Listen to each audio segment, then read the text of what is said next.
Portland in January wore its grey like a uniform, the kind of persistent overcast that made even noon feel like twilight, and Noah Carter had been staring at the same coffee for an hour without drinking it. His apartment in the Pearl District was cluttered with the debris of obsession. Maps pinned to walls with red circles marking locations that most people would never visit, hard drives labeled with dates and cryptic descriptions, and stacks of printed testimonies from people who'd seen things they couldn't explain. At 34, Noah had built a modest reputation documenting paranormal phenomena for a YouTube channel. With 200,000 subscribers, enough to barely make rent, but not enough to justify the toll it took on his mental health. His latest project sat on the screen in front of him, a rough cut of interviews with witnesses from the Four Corners region who'd reported encounters that defied rational explanation, and he couldn't shake the feeling that this time he'd stumbled onto something real, something dangerous, something that was already changing him in ways he didn't fully understand. The rain hammered against the windows with unusual intensity, each drop seeming to carry weight beyond water, and Noah thought about the email that had arrived 3 days ago from someone identifying herself only as Ayana, a Navajo researcher who'd seen his preliminary work on skinwalker legends and wanted to talk. Her message had been brief, almost curt, warning him that he was approaching sacred territory without understanding the consequences, that some stories existed not to be told, but to be respected through silence. Noah had responded immediately, his curiosity overriding the caution he should have felt, suggesting they meet in Albuquerque where she was based, where he could show her his research and convince her that documentation wasn't exploitation, but preservation. Her reply had taken 2 days and consisted of a single sentence that made his stomach tighten. Come to Farmington, New Mexico on Thursday. If you're serious about understanding, you need to see where the stories live, not where white people feel comfortable hearing them. The drive from Portland to Farmington took 23 hours with minimal stops, and Noah made it in a fog of coffee and audiobooks about Navajo cosmology that he barely absorbed. The landscape transformed as he moved south and east, the green density of the Pacific Northwest giving way to high desert, vast expanses of red rock and sagebrush that seemed to stretch beyond the curve of the earth. Somewhere around the Utah border, his cell service became spotty, the familiar tether to digital civilization weakening with each mile, and Noah felt the old anxiety creeping in, the sensation that had plagued him since childhood, that the world was fundamentally more strange and hostile than people pretended. He'd chosen documentary work partly to face that fear, to shine lights into dark corners and prove that understanding could banish terror, but lately he'd begun to suspect that some darkness preferred to remain unexplored, that consciousness itself might be humanity's defense mechanism against perceiving too much of what actually existed. Farmington appeared like an oasis of normalcy after hours of empty highway, a small city of 45,000 pressed against the San Juan River, surrounded by mesas and badlands that glowed orange in the late afternoon sun. Noah checked into a budget motel on the east side of town, the kind of place where truckers and oil workers stayed temporarily, where the walls were thin and the Wi-Fi barely functioned. His room smelled like industrial cleaner and old cigarette smoke, the television bolted to the dresser showing only static on half the channels, and he stood at the window looking out at the parking lot, and beyond it the vast emptiness of the Navajo Nation stretching toward horizons that seemed impossibly distant. The email from Ayana had included coordinates for a coffee shop downtown where they'd meet at 7 p.m., and Noah spent the remaining 2 hours trying to organize his thoughts and failing, his mind circling the same questions that had consumed him for months. What if the witnesses were telling the truth? What if skinwalkers were real? What if he was about to document something that would fundamentally change how people understood reality? The coffee shop was called Desert Moon, tucked into a strip mall between a pawn shop and a laundromat. its interior decorated with local art and photographs of Monument Valley that tourists bought as souvenirs of a landscape they'd barely glimpsed. Noah arrived early, choosing a corner table where he could see the entrance, his laptop open to files he wasn't actually reviewing, just needing the familiar comfort of screens and data. When Ayana walked in at exactly 7 p.m., he recognized her immediately from the single photo she'd sent, though the image hadn't captured the intensity of her presence, the way she moved through space with absolute certainty about her right to occupy it. She was younger than he'd expected, probably late 20s, with long black hair pulled back in a practical braid, wearing jeans and a fleece jacket that suggested someone who spent more time outdoors than in coffee shops. Her eyes found him instantly dark and evaluating, and Noah felt himself being assessed and found lacking before she'd even crossed the room. She sat without ceremony, declining his offer of coffee, and spoke in a voice that was quiet, but carried complete authority. "Noah Carter, I've watched your videos. You're good at what you do, I'll give you that. You treat your subjects with respect. You don't sensationalize, you actually listen. But you're still an outsider looking in, and what you're trying to document now isn't something that translates well to documentary format. Skinwalkers aren't entertainment. They're not folklore for white audiences to consume and feel thrilled by. They're real, they're dangerous, and talking about them openly violates traditions that have kept my people safe for generations." Noah had prepared responses to this criticism, arguments about cultural preservation and the importance of recording oral traditions before they disappeared. But sitting across from Ayana, seeing the weight she carried in her expression, all his justifications felt hollow and self-serving. Instead, he found himself speaking with unusual honesty. "You're right. I'm an outsider. I always will be. But something's happening in this region, Ayana. Disappearances, livestock mutilations, witnesses reporting encounters with things that shouldn't exist. And the pattern matches historical accounts of skinwalker activity so precisely that it can't be coincidence. People are scared, and they're going to tell their stories regardless of whether I document them or not. At least I can do it respectfully, without turning it into a horror show for clicks and ad revenue." Ayana was quiet for several seconds, her fingers drumming once against the table in a gesture that suggested internal debate. When she finally spoke, her voice had shifted slightly, less confrontational but more serious. "Show me what you have, all of it. If I'm going to help you, I need to know exactly what you've uncovered and how much danger you've already put yourself in." Noah pulled up his master file, a compilation of witness testimonies, location data, and timeline correlations that had taken him 4 months to assemble. Ayana leaned in, reading with complete focus, and he watched her expression shift through several emotions as she absorbed the information. Surprise, concern, and finally something that looked like grim confirmation of suspicions she'd already held.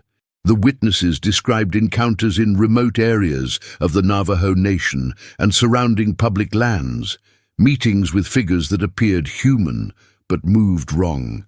Animals that watched with too much intelligence, sounds in the darkness that mimicked voices of people who couldn't possibly be present. 3 people had disappeared entirely over the past 6 months, last seen hiking or camping in areas that locals avoided, their vehicles found abandoned with personal belongings untouched. Navajo Nation police had investigated, but found nothing conclusive, attributing the cases to the harsh environment and the ease with which the desert could swallow someone who made a single wrong turn. But Noah had found connections the official investigations had missed or ignored. All 3 disappearances occurred within a 5-mile radius of sites considered spiritually significant in Navajo tradition, places where ceremonies had historically been performed but which were now largely avoided. Witnesses reported seeing lights in those areas at night, hearing chanting in a language they didn't recognize, finding tracks that started as human footprints but transformed mid-stride into animal paws. The most recent disappearance, A 23-year-old hiker named Michael Tso from Shiprock had occurred just 2 weeks ago, and his family had been posting desperate pleas on social media for any information. Noah had interviewed Michael's younger brother, who'd reported that Michael had become obsessed in the weeks before his disappearance with documenting evidence of skinwalkers, that he'd been camping alone in increasingly remote locations, that his final text message had simply read, "I found something, coming home tomorrow with proof." Tomorrow never came, and now his brother was left wondering if curiosity had killed more than just cats. Ayana closed the laptop with deliberate care and looked at Noah with an expression that mixed respect and deep concern. "You've done more homework than I expected, and you've connected dots that most outsiders wouldn't see.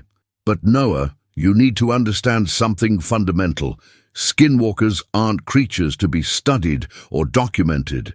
They're people who've chosen to violate the most sacred laws of our culture, who've gained power through practices that are absolutely forbidden. Talking about them openly, drawing attention to their activities, it doesn't expose them, it gives them power. Every view on your videos, every comment speculating about what they might be, it feeds something that shouldn't be fed." Noah felt the familiar frustration rising, the sense that he was being told to look away from truth because acknowledging it was inconvenient or uncomfortable. "So we just ignore the disappearances? Let people keep going missing because investigating might offend traditional sensibilities?" The moment the words left his mouth, he regretted them, seeing Ayana's expression harden. But instead of the anger he expected, she responded with a calmness that was somehow more devastating. "My cousin disappeared 8 years ago. She was 16, brilliant, about to be the first person in our family to go to college. She went hiking with friends near Chaco Canyon and never came back. The police investigated. My family searched for months, and we found nothing. I know the pain of not knowing, Noah. I know the desperate need for answers. But I also know that some questions lead to places we're not equipped to survive." The coffee shop had emptied around them, the barista cleaning equipment with pointed looks that suggested closing time approached. Noah and Ayana gathered their belongings and stepped out into the cold desert night, the temperature having dropped 30 degrees since sunset, the sky above ablaze with stars in quantities that city dwellers never witnessed. They stood in the parking lot, breath visible in the freezing air, and Ayana made a decision that Noah could see forming in her posture before she spoke. "I'll help you. Not because I think it's wise, but because you're going to pursue this regardless, and without guidance you'll end up like Michael Tso or worse. But we do this my way, following protocols that exist for our protection. You don't film anything without my explicit permission. You don't share information without my review.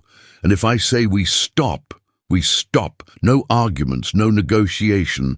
"Understood?" Noah agreed immediately, relief flooding through him at the prospect of having someone who actually understood the cultural and spiritual dimensions of what he was investigating. They made plans to meet the following morning at Ayana's office at Diné College, where she worked as a cultural preservation researcher, and as Noah drove back to his motel, he felt the familiar excitement of a story taking shape, of pieces assembling into something significant. But underneath the excitement ran a current of genuine fear that he'd been trying to ignore for weeks. The sensation that he was being watched by something patient and intelligent, something that had noticed his investigation and was waiting to see how close he'd dare to come before it revealed itself fully. Diné College sat on a windswept plateau east of Sile, Arizona, its buildings designed to echo traditional Navajo architecture, all earth tones and careful integration with the surrounding landscape that seemed to resist human occupation with quiet dignity.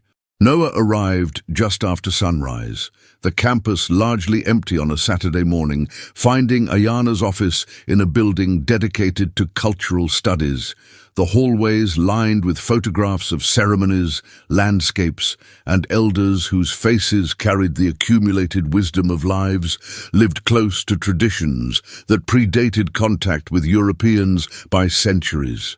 Her office was small but meticulously organized, walls covered with maps, charts showing clan relationships, and shelves holding books in both English and Navajo, the dual literacy of someone navigating between worlds that often seemed fundamentally incompatible. Ayana was already working when he knocked, surrounded by papers and drinking coffee from a mug that read, "Ask me about my dissertation," and she gestured him in with the preoccupied efficiency of someone who'd been awake for hours. She'd prepared a presentation, pulling up a digital map on her computer that showed the Four Corners region with overlay layers marking historical sites, contemporary Navajo communities, and the locations of recent unexplained events that Noah had documented. The pattern was immediately visible once properly visualized. All the incidents clustered around a central area northwest of Farmington, roughly 15 square miles of largely uninhabited land that crossed the border between the Navajo Nation and the Bisti-Denazin wilderness, a landscape so alien and inhospitable that even in daylight it looked like the surface of another planet. Ayana zoomed in, highlighting specific locations with red pins, and began speaking with the methodical precision of an academic presentation, though Noah could hear the underlying emotion she was working to contain. This area has been considered dangerous for as long as oral traditions record, not because of physical hazards, though those exist, but because of spiritual activity that our ancestors learned to avoid. There are sites here where ceremonies should not be performed, where certain plants shouldn't be harvested, where you don't go after dark under any circumstances. Noah had spent years documenting paranormal claims, and he'd developed a healthy skepticism that helped him separate genuine mysteries from misidentification and fraud. But Ayana's tone carried none of the breathless excitement of true believers, or the defensive aggression of people protecting lies. She spoke about spiritual dangers, the way a park ranger might discuss avalanche conditions as objective hazards requiring practical precautions. She pulled up historical records, showing that the area had been largely unpopulated even before European contact, that trading routes deliberately circumvented it, despite that creating longer journeys, that early Spanish explorers had noted in their journals that Navajo guides refused to enter certain sections even when offered significant compensation. Modern incidents stretched back decades, hikers reporting disorientation and time loss, ranchers refusing to let livestock graze despite apparently good forage, amateur archaeologists experiencing equipment malfunctions and overwhelming sensations of being watched. The disappearances started increasing about 10 years ago, Ayana continued, pulling up a timeline that Noah recognized from his own research, but with additional cases he hadn't found. At first they seemed random, explicable by natural causes, exposure, dehydration, falls in remote canyons. But the frequency increased, and more importantly, the pattern changed. Recent victims all shared certain characteristics. They were alone, they were documenting or investigating the area, and they'd all expressed specific interest in skinwalker legends in the weeks before they vanished. It's as if something is targeting people who come looking for it, which suggests intelligence and intentionality, not random predation or natural hazards. Noah felt his scalp prickle with the sensation that had become familiar over the past months, the recognition of a pattern that shouldn't exist, but undeniably did. You think the skinwalkers are real, not metaphorical, not folklore, actually real. Ayana met his eyes with absolute seriousness. I think that designation itself is problematic, Noah. Real implies a binary that doesn't match how my culture understands existence. But yes, I believe there are individuals who've gone through ceremonies and practices that give them abilities most people don't have, including the ability to harm from a distance, to move in ways that defy normal physics, and to appear in forms that aren't their original bodies. Whether you classify that as supernatural or as natural phenomena we don't yet understand scientifically is semantics. The practical effect is the same. They're dangerous, they're active in this specific region, and approaching them carelessly tends to end badly. They spent the next 3 hours reviewing every documented case, Ayana providing cultural context that transformed Noah's understanding of what he'd been investigating. Skinwalkers in Navajo tradition weren't random monsters or cryptids. They were people who'd deliberately chosen to violate the most fundamental taboos of their culture, typically by killing a close family member, in order to gain power through witchcraft. The motivation was usually revenge, jealousy, or the raw desire for power over others, and the transformation ability was just one aspect of their capabilities. What made them particularly dangerous was that they maintained human intelligence and understanding of social structures, allowing them to move within communities while concealing their true nature, to manipulate situations and target specific individuals with calculated precision. The isolation and vast empty spaces of the Four Corners region provided perfect hunting grounds for people who needed privacy for their activities and who deliberately chosen to separate themselves from the social constraints that kept most people from acting on their darkest impulses. Around noon, Ayana suggested they drive to the area, not to investigate directly, but to help Noah understand the physical reality of the landscape, why people got lost there, why fear had such deep roots in the region's history. They took her truck, a battered Ford F-250 that handled the deteriorating roads with mechanical indifference, driving north from Tsaile through Navajo Nation lands, where scattered hogans and trailer homes marked family homesteads, each one separated from its neighbors by miles of empty terrain. Ayana drove with the confidence of someone who knew these roads intimately, pointing out landmarks that weren't marked on any map. A particular rock formation where her grandfather had taught her to identify medicinal plants, a wash where flash floods had nearly killed her uncle decades ago, a mesa top where ceremonies were still performed according to schedules only elders understood. She spoke about growing up between two worlds, attending boarding school off the reservation where teachers tried to erase her culture, then returning home to grandparents who insisted she learn traditional knowledge that had no practical application in modern American economy, creating an identity that felt perpetually divided and never quite whole in either context. Noah mostly listened, recognizing that she was offering him something valuable beyond just tour guide narration, trusting him with personal history that made her later decisions comprehensible.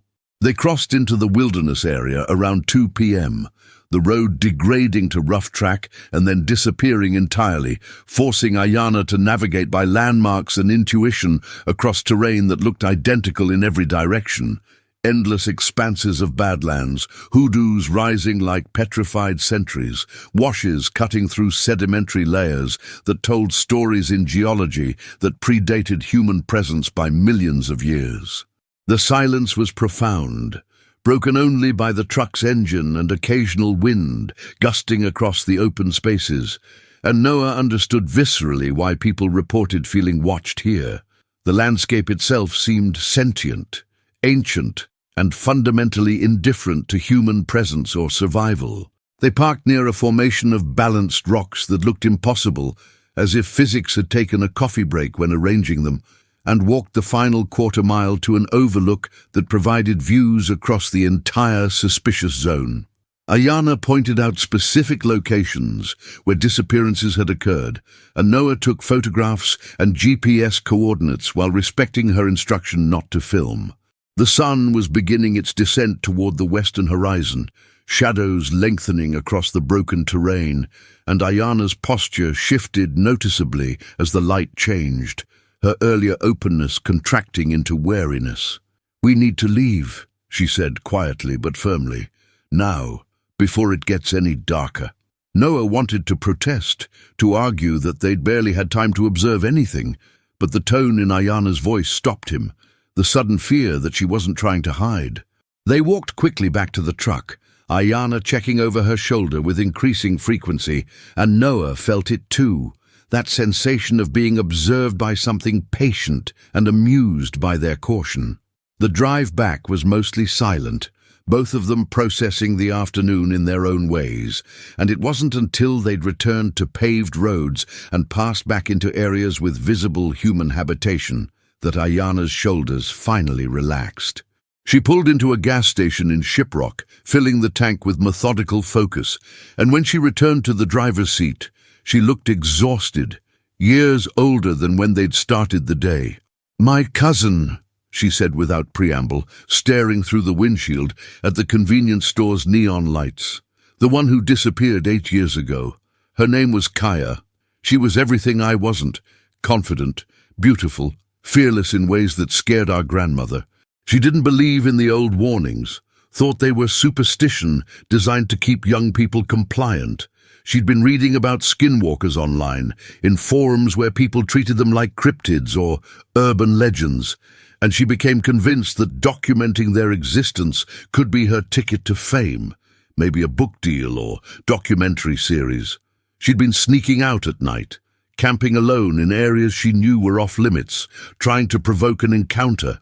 The last time anyone saw her, she was hiking toward the same formation we visited today, carrying a camera and telling her friends she was going to finally get proof that would shut up all the skeptics.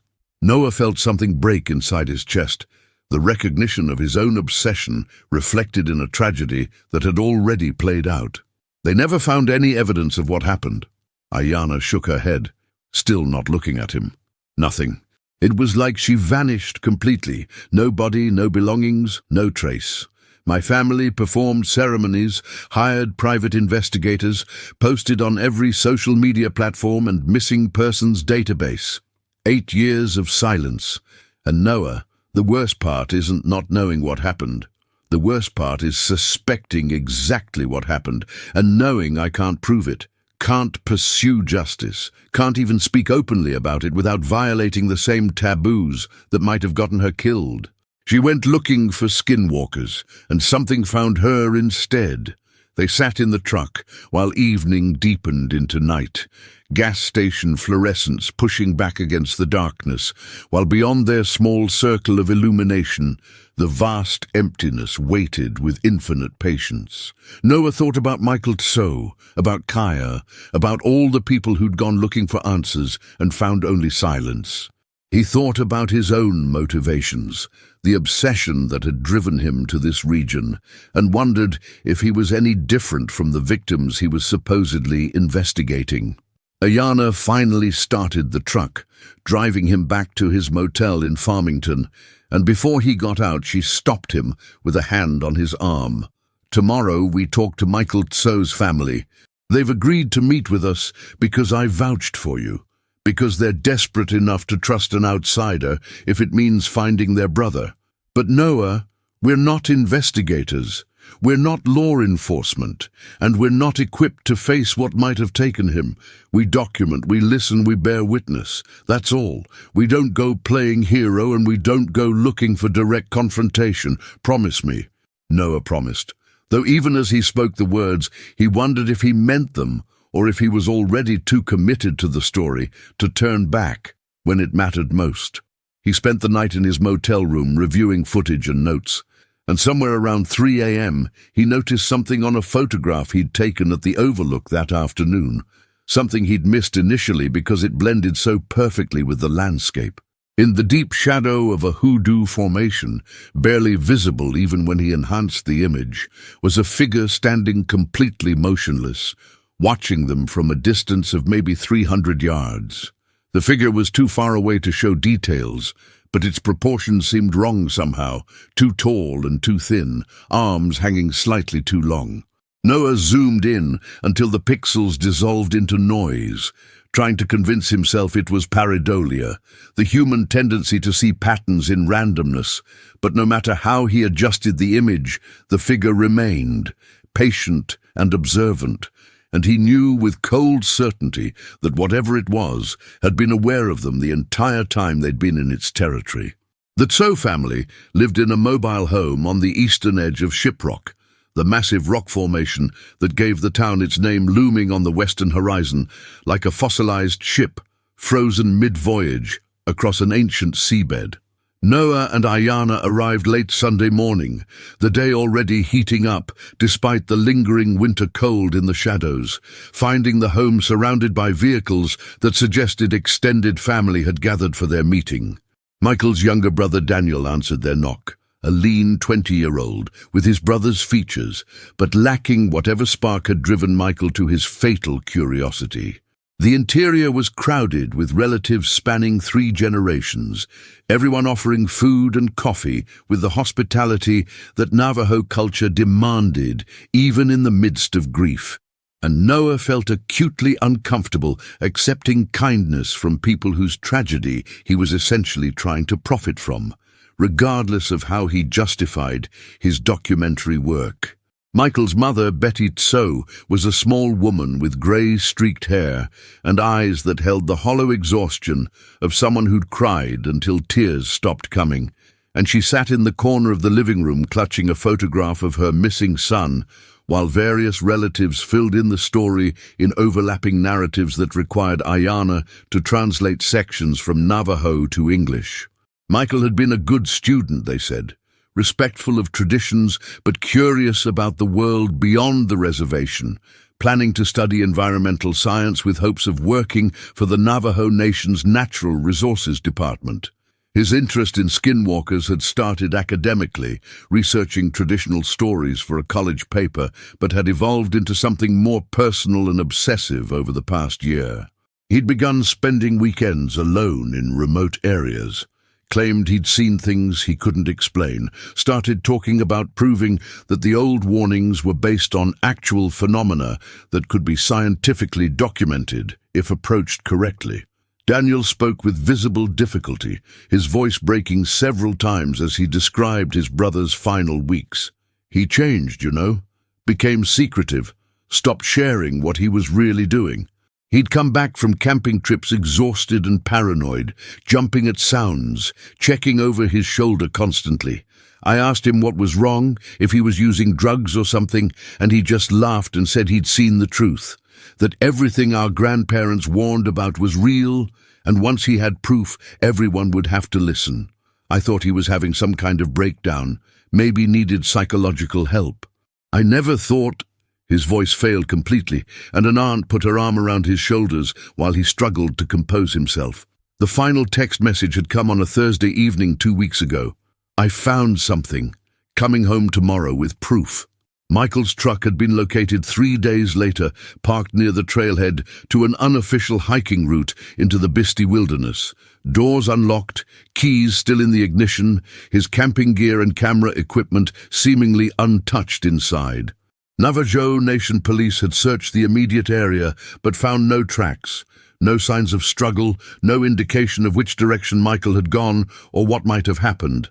The official explanation was that he'd become disoriented in the confusing terrain, possibly injured himself in a fall, and succumbed to exposure before rescue could locate him. But the family knew the inadequacy of that explanation. Michael had grown up hiking these areas, knew how to navigate and survive, and his final message suggested someone confident and excited, not distressed or lost. Betty Tso spoke directly to Noah for the first time, her English precise despite her age. My son was taken, not by the land, not by accident, taken by something that wanted him silent. I feel it in my heart, in the way traditional knowledge lives inside us, even when we try to ignore it. He went looking for evil, and evil found him first. Now you come here, asking the same questions, walking the same path. I agreed to talk because Ayana asked, because she lost family the same way and understands the need for answers. But I'm telling you now, turn back. Whatever proof you think you'll find, it's not worth your life. My son is gone. Don't make your family mourn the same way. The weight of her warning settled over the room, and Noah felt the familiar conflict between his journalistic drive and basic human decency. The recognition that pursuing this story meant potentially replicating Michael's fate and inflicting similar grief on people who loved him. He thanked the family with inadequate words, accepted their food with unearned grace, and left with Ayana feeling hollowed out and morally compromised in ways he couldn't articulate. They sat in her truck outside the mobile home, neither speaking for several minutes, while the engine idled and the heater struggled against the cold. Finally, Ayana broke the silence. "We should stop. Right now, before this goes any further. We talk to Michael's family, we document their story, and then we walk away and let this remain an unsolved mystery. That's the smart choice, the safe choice, the choice that doesn't get us killed or disappeared." But even as she said it, Noah could see she didn't believe they'd actually stop, that both of them were already too invested in finding answers. He pulled out his laptop and showed her the photograph from yesterday, the figure standing in the shadow watching them, and watched her face drain of color as she studied the image. "That was there the whole time we were at the Overlook?"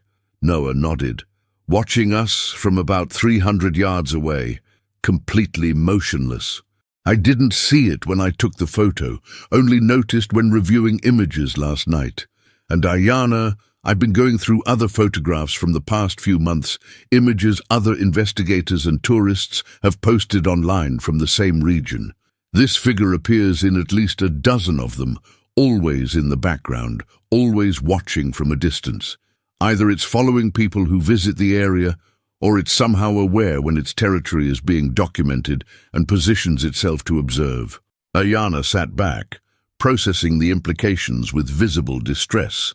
In Navajo tradition, skinwalkers were believed to have abilities that defied normal causality, including awareness of when they were being discussed or investigated, as if consciousness itself created connections that transcended physical distance. The idea that documenting their activities might attract their attention wasn't superstitious paranoia, but practical understanding of how certain practices worked, how intent and attention created spiritual links regardless of physical proximity. Noah was proposing that they had evidence of something that could track attention itself, that knew when it was being observed and chose to position itself within that observation, turning documentation into a form of invitation or summoning. "We need to talk to someone who understands this better than we do," Ayana said finally, her voice tight with controlled fear. "There's a man, a Hatawi, what you'd call a medicine man, who lives near Crystal. He's known for dealing with witch activity, performing protective ceremonies, understanding these matters from a traditional perspective that academic research can't access. If anyone can tell us how much danger we're actually in and whether continuing is suicide or potentially valuable, it's him. But Noah, going to him means fully committing to this investigation within a traditional framework, accepting that there are rules and protocols you'll have to follow, even if they don't make sense from your documentary perspective. Can you do that?" Noah agreed immediately, recognizing that his usual approach of objective documentation had become inadequate for investigating something that apparently responded to being documented. They drove to Crystal that afternoon, a small community of scattered homes in a valley surrounded by pine-covered mountains, the elevation and vegetation marking a distinct transition from the lower desert areas. The Hatawi's home was a traditional hogan, octagonal and earth-covered, built according to specifications that had spiritual as well as practical purposes, and they waited outside until invited in by a man in his 70s whose face carried the complicated geography of a life lived between worlds. Inside, the space was warm from a central fire, light filtering through the smoke hole overhead, and the Hatawi gestured for them to sit while he prepared corn pollen and other ceremonial materials with deliberate precision that suggested ritual performed countless times, but never casually. Ayana explained their purpose in Navajo, speaking for nearly 15 minutes, while the Hatawi listened with complete attention, occasionally asking questions or requesting clarification. Noah understood nothing of the words, but could read body language and tone, watching the Hatawi's expression shift from neutral interest to deep concern as Ayana's narrative progressed. When she finished, silence stretched for several minutes while the Hatawi considered, and Noah felt the weight of judgment being passed, evaluation of whether they were serious seekers or dangerous fools. Finally, the Hatawi spoke in English, his accent heavy, but his words chosen with precision. "You've already been marked, both of you. The moment you started investigating with serious intent, you created a connection that draws attention from those who walk in darkness. The one in your photograph knows you're looking, knows your names, knows you're not just curious tourists, but people trying to understand and expose. This makes you a threat, which means you're now targets. The question isn't whether to continue investigating. That choice is already made by your past actions. The question is whether you'll approach this with proper protection or walk blindly into something that will consume you like it consumed the others." Noah felt his throat go dry, the casual certainty of the Hatawi's words more frightening than any dramatic warning would have been. "Can you protect us? Perform ceremonies that would keep us safe while we investigate?" The Hatawi smiled without humor. "I can perform ceremonies that strengthen your spirit, that make it harder for witch activity to affect you directly, that provide some measure of protection against certain types of harm. But ultimate safety comes from your own choices, from respecting boundaries that exist for good reasons, from understanding that some knowledge isn't worth its cost. What you're investigating, these aren't simple criminals or natural predators. These are people who've deliberately destroyed their own humanity to gain power, who've crossed lines that can't be uncrossed. They understand fear and weakness, they manipulate psychology and perception, and they're much more dangerous than any physical threat because they operate on levels that your documentary cameras can't capture. The ceremony lasted 4 hours, involving prayers and songs in Navajo, applications of corn pollen and sacred herbs, and instructions for behaviors and restrictions that Noah would need to follow to maintain the protection being offered. He couldn't carry certain items, couldn't visit certain locations alone, couldn't speak openly about specific aspects of what he learned, and needed to perform daily rituals involving prayer and offerings that felt alien to his secular worldview, but which he accepted with genuine gratitude. Ayana underwent similar ceremony, though hers was modified by her existing cultural knowledge and family protections that were already in place. When they finally emerged from the Hogan, night had fallen completely, the sky brilliant with stars that seemed closer at this elevation, and Noah felt different somehow, lighter and more grounded simultaneously, as if a burden he hadn't known he was carrying had been acknowledged if not entirely lifted. The Hatawi walked them to Ayana's truck, his final words a mixture of warning and blessing. "You're doing dangerous work, but perhaps necessary work. These ones who've chosen darkness, they thrive on secrecy and fear, on victims who don't understand what's happening until too late. If you can document their reality in ways that protect the sacred while exposing the profane, you may save lives. But never forget, they're watching you watch them. Every step you take toward truth brings you closer to their territory. Stay strong in your spirit, stay connected to good relations with others, and if you feel true fear, the kind that comes from your deepest intuition rather than surface anxiety, listen to it.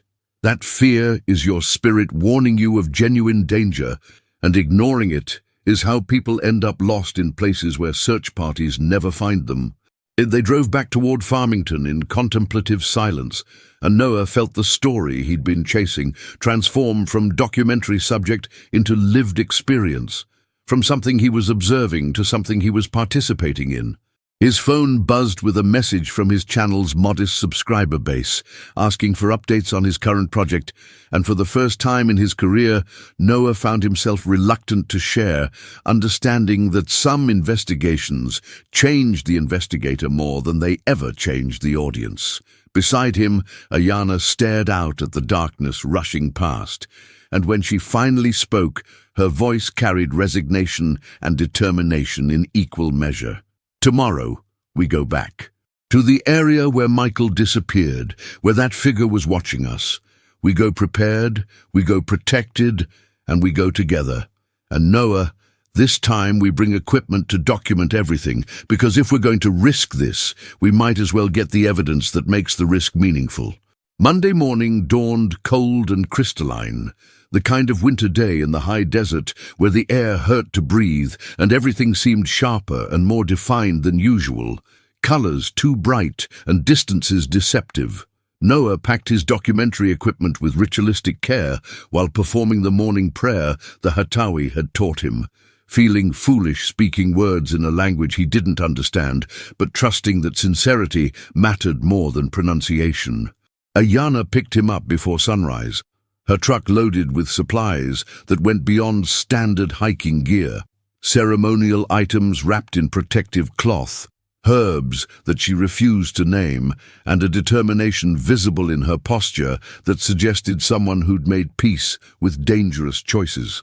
They drove toward the Bisti wilderness as the sun climbed, transforming the landscape from shadowed mystery to harsh revelation, every rock and wash exposed in light that hid nothing. The plan was simple in concept, but terrifying in execution. They would hike to the location where Michael Tso's truck had been found, then follow the unofficial trail he'd likely taken deeper into the wilderness, looking for signs of what he'd discovered or what had discovered him. Ayana had brought tracking skills learned from her grandfather, and Noah had his cameras and recording equipment, and both of them had the protection ceremonies from the previous night that felt inadequate, but was better than nothing. They parked near the trailhead around 9 a.m., the area completely deserted, no other vehicles or signs of human presence, and Noah felt the familiar sensation of crossing a threshold into territory that operated by different rules than the civilized world pretended existed. The hike started easily enough, following a worn path through scrubland and around hoodoo formations that looked like frozen sentinels guarding secrets buried in their sedimentary layers. Ayana moved with confident efficiency, reading the landscape with practiced eyes, occasionally stopping to examine tracks or disturbed ground that Noah wouldn't have noticed. They found evidence of Michael's passage about 2 miles in, a granola bar wrapper that matched brands his family said he preferred, a spot where someone had clearly stopped to photograph a particular formation, fresh scratches on rocks where boots had scrambled up for better vantage. The trail became more erratic past that point, as if Michael had been following something specific rather than established paths, and Ayana's expression grew increasingly concerned as she tracked his movements. Around noon, they found his campsite. It was located in a sheltered depression between 2 ridges, protected from wind, but isolated enough that sounds wouldn't carry far, and the scene was wrong in ways that made Noah's skin crawl. The tent was still standing, but the door hung open, sleeping bag visible inside and apparently unused, food supplies scattered as if someone had been interrupted mid-meal. But what made it truly disturbing was the complete absence of any sign of struggle or violence. If Michael had been attacked or forced to leave, there should be evidence of resistance. But instead, it looked like he'd simply stood up in the middle of setting up camp and walked away, leaving everything behind, including his phone and wallet, which they found inside the tent. Ayana circled the site carefully, reading signs that Noah couldn't interpret, and when she finally spoke, her voice was tight with controlled fear. He left voluntarily, walked away from camp heading northwest, moving fast, but not running. And Noah, he wasn't alone. There are tracks here, barefoot human prints that appear and disappear without logical pattern, like someone walking sometimes on 2 feet and sometimes on 4, and the stride length is too long for normal human gait.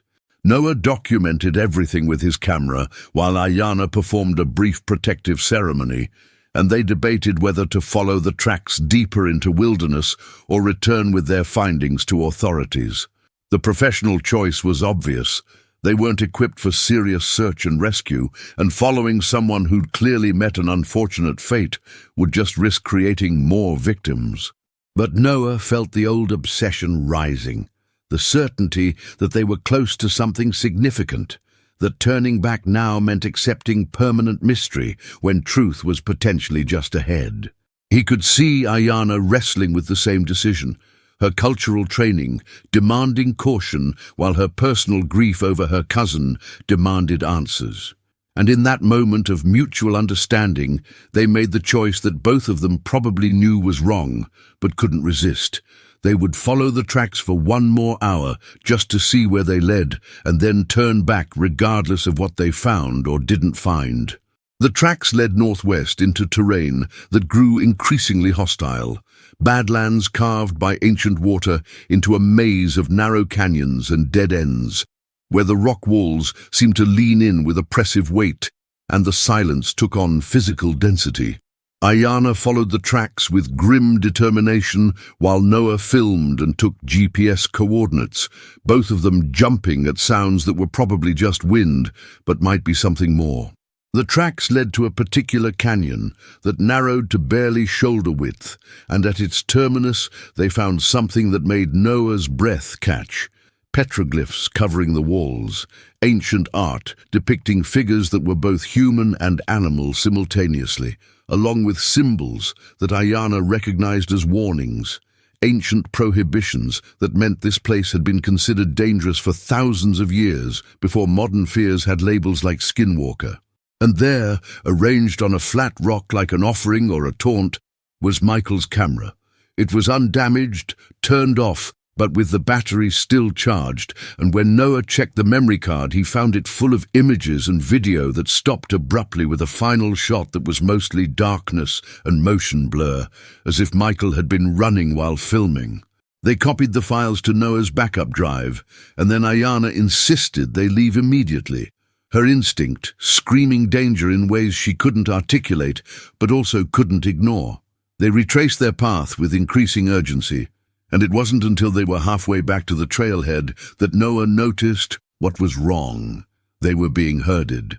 The route they'd taken in was now subtly blocked by rockfalls that shouldn't have happened so quickly, forcing them to take alternative paths that led them in directions they hadn't chosen. And Ayana realized the same thing simultaneously, her face going pale. "It's been directing us since we found the campsite," she whispered, her voice barely audible even in the profound silence. "Leading us exactly where it wanted us to go, letting us find exactly what it wanted us to find.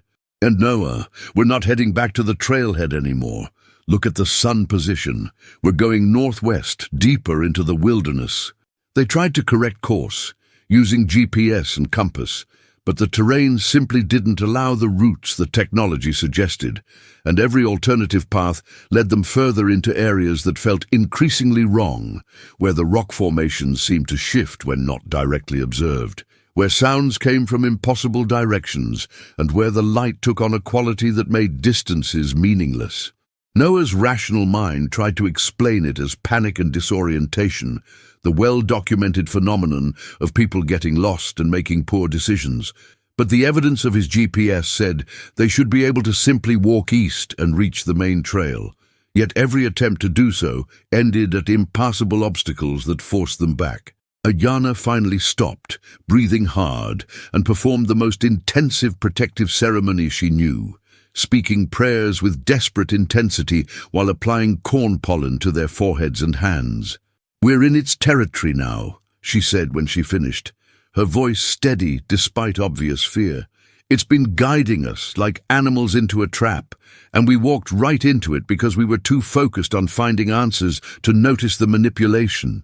The only chance we have is to stop trying to navigate by normal means and instead go where our instinct says don't go, directly toward what we're most afraid of, because that's where it will be, and confronting it directly is the only thing it won't expect."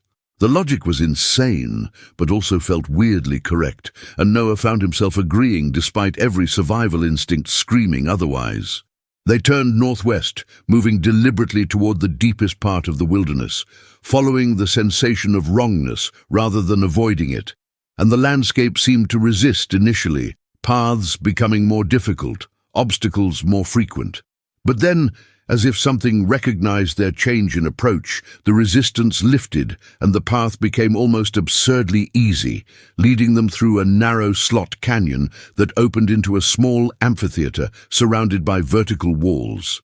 And there it was, Standing in the center of the space, completely motionless, was a figure that hurt to look at directly, as if Noah's eyes couldn't quite process what they were seeing.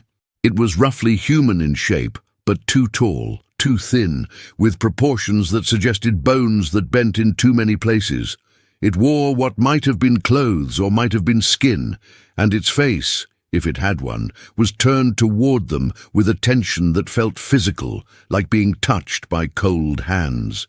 Noah's camera was recording automatically, and later he'd discover that the video showed nothing but static and distortion, as if the figure existed on frequencies that technology couldn't capture. Ayana stood beside him, shaking but standing her ground, and spoke in Navajo with words that Noah felt more than heard, acknowledgement and challenge and plea all combined. The figure didn't move or respond, at least not in ways that involved physical gesture, but Noah suddenly understood with crystalline clarity exactly what had happened to Michael Tso and Kaya and all the others who'd come looking for evidence, and found something that evidence couldn't contain. They'd been given choices, offered knowledge and power in exchange for things they didn't understand. They were trading away, and some had accepted while others had refused. But all had been changed irrevocably by the encounter itself, marked in ways that made returning to normal life impossible. The figure was offering him the same choice now. Noah could feel it, the chance to truly understand what he'd been documenting, to gain access to knowledge that would make his career meaningful, to cross the line between observer and participant. And the cost would be everything that made him human, not dramatically or violently, but gradually and inexorably, a slow transformation into something that existed between categories his culture had words for. He heard himself say no. Not dramatically, not with brave speeches, just a quiet refusal that came from some deep place that knew certain prices were too high, regardless of what they purchased. Beside him, Ayana echoed his refusal in Navajo, and for a suspended moment, the figure seemed to consider them with something that might have been amusement or might have been recognition. Then it was simply gone, not walking away or disappearing in dramatic fashion, just absent where it had been present a moment before. And the amphitheater was nothing but rock and shadow, and the two of them breathing hard in the thin desert air. The way out was obvious now, the path clear and direct back to the trailhead, as if the maze had only ever existed to bring them to that moment of choice, and now had no reason to maintain the illusion. They walked in silence, both processing what had happened or hadn't happened, and it wasn't until they reached Ayana's truck that Noah finally spoke. "We can't tell this story. Not accurately. No one would believe us, and if they did believe us, it would just bring more people looking for the same experience, creating more victims and more opportunities for that thing or things like it to expand their influence." Ayana nodded slowly, exhaustion evident in every line of her body. "So what do we do with what we know? With Michael's camera, with the evidence we gathered, with our own experience?" Noah thought about his documentary channel, his audience waiting for content, his professional obligation to document truth. And he thought about Michael's final text message, about Kaya's disappearance, about all the people who'd gone looking for proof and found only silence. We tell a different story. We document that people disappear in these areas, that there are dangers both physical and, he paused, choosing words carefully, psychological, that make certain investigations inadvisable. We share enough truth to warn without sharing so much that we create invitation. And we accept that some mysteries should remain mysterious, not because they're unsolvable, but because solving them costs more than knowing is worth. They drove back to Farmington as the sun set, painting the western sky in colors that seemed almost artificial in their intensity, and Noah began writing in his head the documentary that would be carefully edited to protect what it revealed. He would never publish Michael's final photographs, never describe what he and Ayana had encountered in that amphitheater, never provide enough detail for others to follow their path. Instead, he would create something more ambiguous, acknowledging mystery without solving it, respecting fear without succumbing to it, and hopefully preventing some future investigator from making the same choices that had led Michael to disappearance and Noah to the edge of transformation he'd barely refused. The final video in his series, published 3 weeks later after he'd returned to Portland and reviewed all his footage and made decisions about what to include and what to bury. It was titled, "What's Really Hiding in the Wilderness? Terrifying Skinwalker Tales," and consisted of interviews with witnesses, discussions of Navajo culture and traditions with Ayana's careful guidance, and acknowledgement that some phenomena resisted documentation while remaining undeniably real. The comments section filled with disappointed viewers complaining about lack of concrete evidence, about the unsatisfying refusal to provide definitive answers, and Noah read them with understanding and relief, knowing that he'd successfully failed to give people what they wanted, which was exactly the point. Some truths weren't meant to be shared, some knowledge wasn't meant to be possessed, and the real wisdom was learning to live with mystery rather than assuming that every question deserved an answer. Michael Tso was never found, his case remaining officially unsolved, and Betty Tso passed away 2 years later, still mourning her son. Ayana continued her cultural preservation work, incorporating what she'd learned into protocols for protecting young people who got curious about traditions they didn't fully understand. And Noah made documentaries about safer subjects, his career continuing, but his obsession with the paranormal permanently altered by the understanding that some things that go bump in the night prefer to remain unbumped, and the price of investigation could be higher than any documentary was worth. He kept Michael's camera locked in a safe deposit box with instructions that it should never be returned to family or examined by anyone who didn't understand what they were risking, a memorial to curiosity that crossed fatal lines and evidence that some proof is too dangerous to share, regardless of how compelling the story might be.